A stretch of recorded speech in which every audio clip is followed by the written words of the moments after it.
ya kwamba tutawasaidia kupunguza gharama ya mbolea.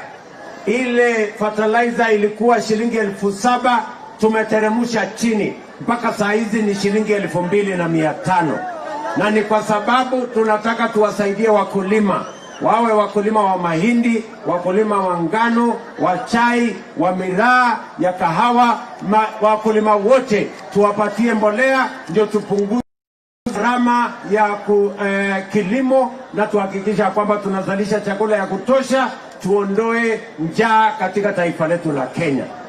Mimi nawaambia asanteni sana watu wa hapa, kwa sababu nyinyi wakulima wa kujitolea. Tumeelewana? Jambo la pili, tulikubaliana na nyinyi ya kwamba tutapanga ajira ya hawa vijana. Vijana wa hapa Maua, mko tayari?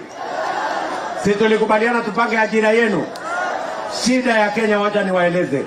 Tulikubaliana shida ya Kenya kubwa ni vijana mamilioni wamemaliza shule, wako na certificate, wako na degree, lakini hawana kazi. Si ni kweli? Ama vijana wa Maua mko na kazi?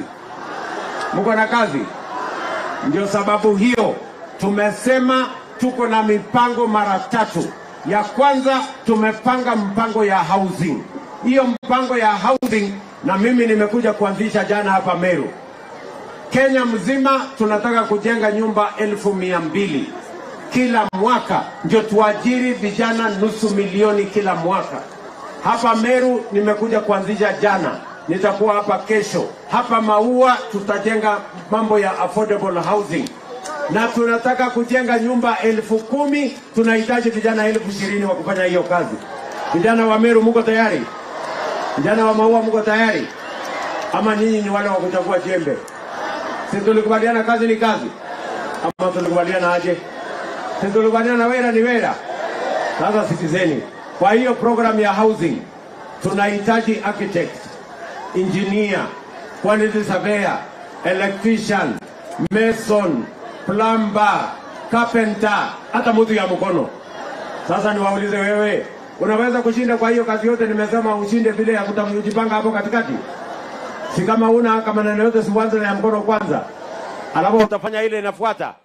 Na vile vile tuko nataka vijana wengine wa kufanya kazi katika kampuni ya simiti. Tunataka vijana wengine wafanye kazi kampuni ya chuma.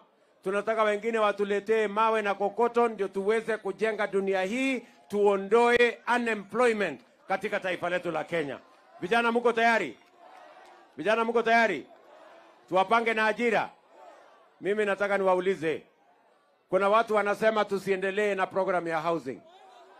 Wanasema ya kwamba ati tusipange ajira ya vijana. Wacha mimi niseme nikiwa hapa Meru.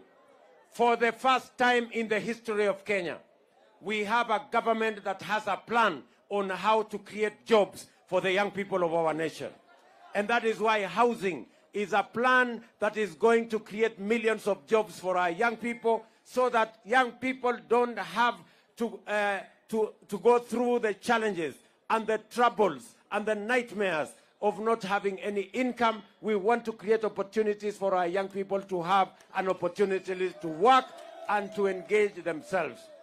Nyinyi vijana mko tayari jameni? Si muliniambia nipage ajira hawa vijana? Ama mulipatia nani hiyo kazi? Si mulinipatia? Sasa hiyo kazi mimi nafanya, kuna wengine wananipeleka kotini. Niwaulize, hii kazi iendelee ama isiendelee? Unajua nimeuliza napinga hii kazi, nikawauliza nyinyi hamutaki housing, hamutaki digital jobs, hamutaki export of labor, mnapanga nini? Hata wananiambia wanapanga maandamano. Kwani maandamano ni kazi mtu anaweza kufanya? Sio ni ujinga? Ama ni ukumbavu? Ama ni yote mbili? Sijui kama tumeelewana watu wa Maua. Tumekubaliana? Jambo la pili, tumekubaliana na huyo Mwirigi. Nyinyi mnanielewa? Huyo mjumbe wenu John Paul. Huyo mjumbe wenu John Paul, nimekubaliana na yeye kwa sababu tumebadilisha sheria ya CDF. Sahihi sheria mpya ya CDF ambayo sasa CDF itajenga mashule, lakini vile vile CDF itajenga ICT hub. Nyinyi vijana mko tayari? Kwa ICT hub tutaleta kompyuta, tutaleta internet, tutaleta walimu na tutawafundisha skills, kwa sababu tayari nimenegotiate na Wamarekani, nimenegotiate na Wajerumani, wa Ufaransa, wa Canada, ili tupate ajira, digital jobs ya vijana 500,000 kutoka Kenya hapa. Vijana wa Maua, mko tayari? Mko tayari? Na tumekubaliana kutakuwa na ICT hub ya vijana 300-400 in every ward in the Republic of Kenya.